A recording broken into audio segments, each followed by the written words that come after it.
السلام عليكم ورحمه الله حضرتك عامل وبركاته. ايه؟ معاك مستر محمد حسن من شركه مافيا. بص حضرتك، النهارده عندنا عروض كتيره جدا. ممكن حضرتك تسمعني؟ ماشي بص اتفضل. حضرتك، عندنا عروض كتيره جدا. عندنا عرض الباور بانك. حضرتك المدام مع حضرتك اهي. المدام شكرا. المدام كلمني ماشي. على اذنك. حاضر، ربنا يخليها لك. حضرتك عرض الباور بانك ده مش هيفوتك. ليه؟ لان عرض الباور بانك شكرا معاه شكرا. باور بانك تاني هديه ليك وللمدام. شكرا طب حضرتك اسمعني. شكرا. الله طيب يخليك. لو مش عايز الباور بانك، بص حضرتك معايا عرض اللابتوب المصري الحديث، معمول متقفل صناعه مصريه. بص حضرتك، اللابتوب ده اهو في الكيسه بتاعته، مش هطلعه عشان ما تخافش عليه.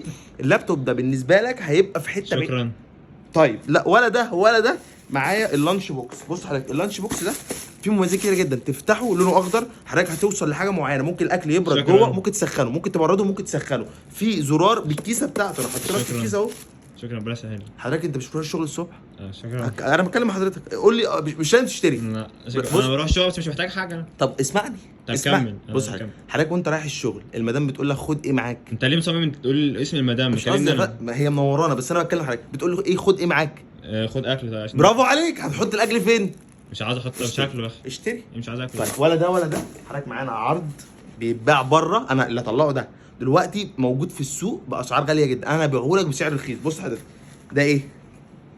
ده ايه؟ عكس انت مليان. بص حضرتك، قدام تجربه عمليه بيقعد 24 ساعه ما بيخلصش. بص هتوصل لمرحله من المراحل الناس تقول لك ايه الريحه الحلوه دي؟ ايه الريحه؟ انت هتزهق، هتقول انا ريحتي وحشه. شكراً. بص اهو. شكراً. ده اهو تجربه شكراً. عمليه. شكراً. تجربه عمليه يا ايه فندم. ده؟ ايه